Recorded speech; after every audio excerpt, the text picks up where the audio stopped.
de dire ce qu'il veut, hein. Ça reste un Ivoirien. Il est libre de dire aux gens Oui, oui, oui. voilà. Et ça nous rappelle le fait que M. Gbagbo nous a donné le régime le plus liberticide de notre histoire, parce qu'il s'en prenait aux journalistes. Voilà. Si c'était lui qui était au pouvoir, M. Daouda serait visité par les escadrons de la mort. Ah oui, oui, oui. C'est ça la réalité de Gbagbo.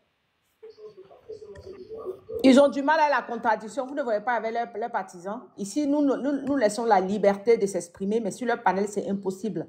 Donc, clairement, on voit qui est démocrate dans ce pays. Merci beaucoup, grand frère, pour ces moments d'échange de qualité. Khalil, c'est bon, hein? Merci. Donc, mis à part l'espoir des remerciements et puis des félicitations pour les frères pour leur brillante intervention, je tiens en fait d'avoir rapidement une petite précision, c'est que mon parallèle avec Hitler, encore une fois, pour une énième fois, ce n'est pas de dire que Hitler a attaqué le premier ou le dernier, cher Bologne. Donc, tu es venu louper le cadre totalement. Tu as tapé poteau, comme on dit. Donc, ce n'était pas ça le but de la discussion que nous avions. M. Koléa, qui est en bas, certainement, qui nous écoute, avait dit qu'il avait créé une jurisprudence mondiale et universelle, selon laquelle, à chaque fois qu'il y a des conflits, ben, il fallait aussi que toutes les parties soient jugées. Toutes les parties qui se posaient. Bon. Donc, fort heureusement, toi-même, automatiquement, tu t'inscris en faux contre lui, mais contre Laurent Gbagbo aussi. Parce que ce qu'il a dit là, Laurent Gbagbo l'a tenu dans l'avion qui ramène de Belgique en Côte d'Ivoire. Dans cet avion, il a fait une interview et il a dit expressément que, bon, si lui a été acquitté, donc il reste maintenant l'autre camp maintenant. Il faut qu'eux aussi partent. Donc, c'est toi, tu es peut-être malin, tu es plus rusé dans le débat ici. Tu as tenté de t'opposer à ton frère Goro Koléa pour dire que pour toi c'est inopérant, donc ça ne sert à rien. Merci à toi déjà intellectuellement, mais seulement que là tu te poses automatiquement de manière frontale à Laurent Gbagbo lui-même. Je vous laisse digérer vos contradictions en interne. Pour revenir tout à l'heure aussi à un point de ton propos, tu as dit une chose qui, en temps normal, aurait pu exaspérer plus d'un. Tu as dit en substance que le président Alassane Ouattara a fait bien de dire que plus aucun Ivoirien n'ira à la CPI. Et tu poursuis, tu dis qu'en poursuivant, tu as dit qu'il était quelque peu déshonorant pour un pays d'avoir recours à la CPI en des termes. Tu n'as pas utilisé le mot déshonorant, mais c'est tout comme tu as dit, en tout cas, que cela dénotait effectivement d'une fébrilité et d'un manque de confiance aux institutions en interne. Quand j'ai entendu ça, j'ai sursauté. Je dis, mais il va falloir que vous puissiez apprendre aussi les théorèmes et donc les règles du débat contradictoire. Donc, cher petit frère, c'est vrai, tu es gore, mais je forme toujours l'ambition de pouvoir te convertir un jour à la sauce RHGP. Donc, c'est bien d'être toujours scotché à Ivoire Débat. Ceux qui sont en bas, qui veulent tapoter, c'est important. Ivoire Débat, c'est toute une école aussi. Hein. Au-delà des arguments, des argumentaires, mais il y a aussi les styles de débat et de discussion. J'ai compris là que le jeune frère m'a donné la chicotte pour le battre. Je ne vais pas appuyer trop, ça fait mal, donc je vais juste survoler seulement et te dire, pour ta gouverne, que le premier Ivoirien à avoir invité la CPI à se mêler des problèmes ivoiriens dans la Côte d'Ivoire, il s'appelle Laurent Gbagbo.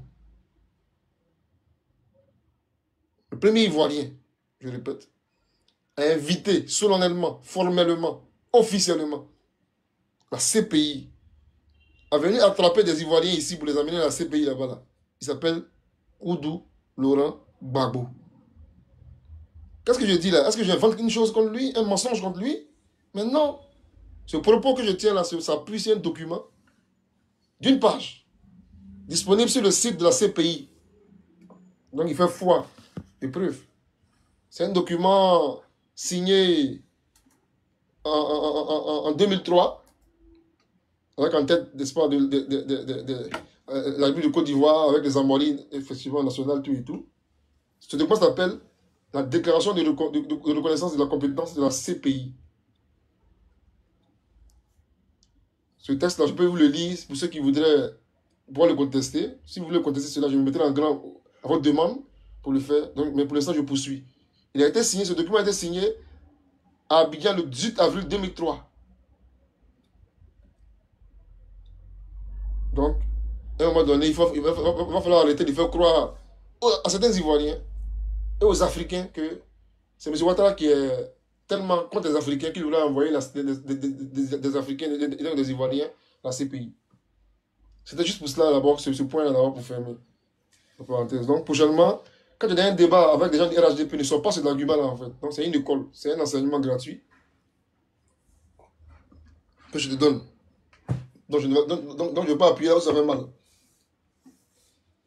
Pour revenir déjà plus ou moins à l'opération de trop c'est trop, je ne vais pas rajouter à ce qui a été dit, hein. Mais seulement le point qui est important, et je pense bien que le grand frère tout à l'heure, le parti l'a relevé, mais il y a une reculade terrible. Laurent Gbagbo, c'est donc un garçon devant. Il s'est déculotté même, pour être plus gentil que je veux dire. Parce que il a ravalé son vomi.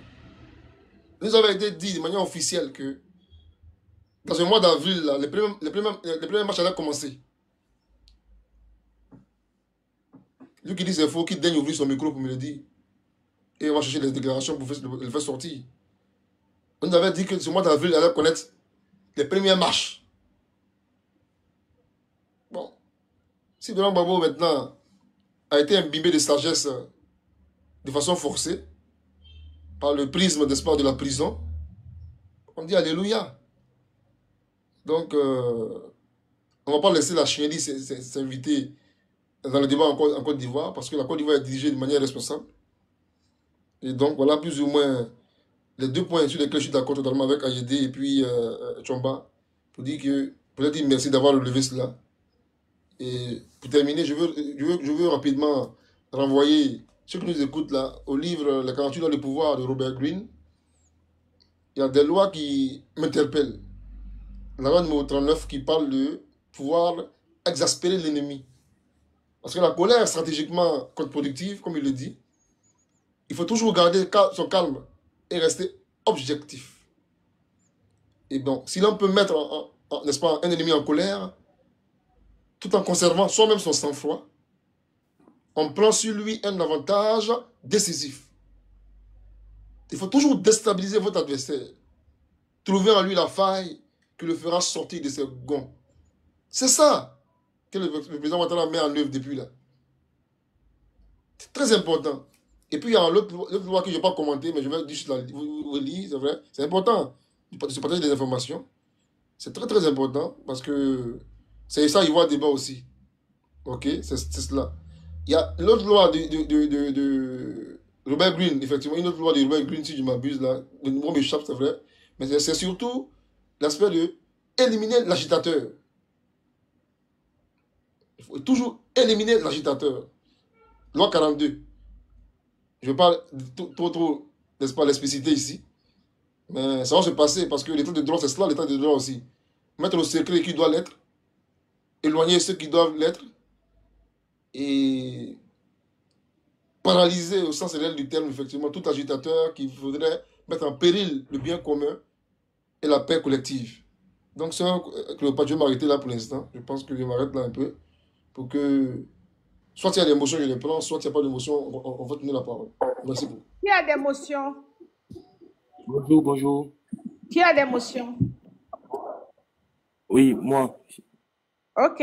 Monsieur, Ouais, je viens Papa Roger, allez-y dans oui, votre papa, motion. La motion. je viens d'entendre quelque chose qui m'a pas trop plu.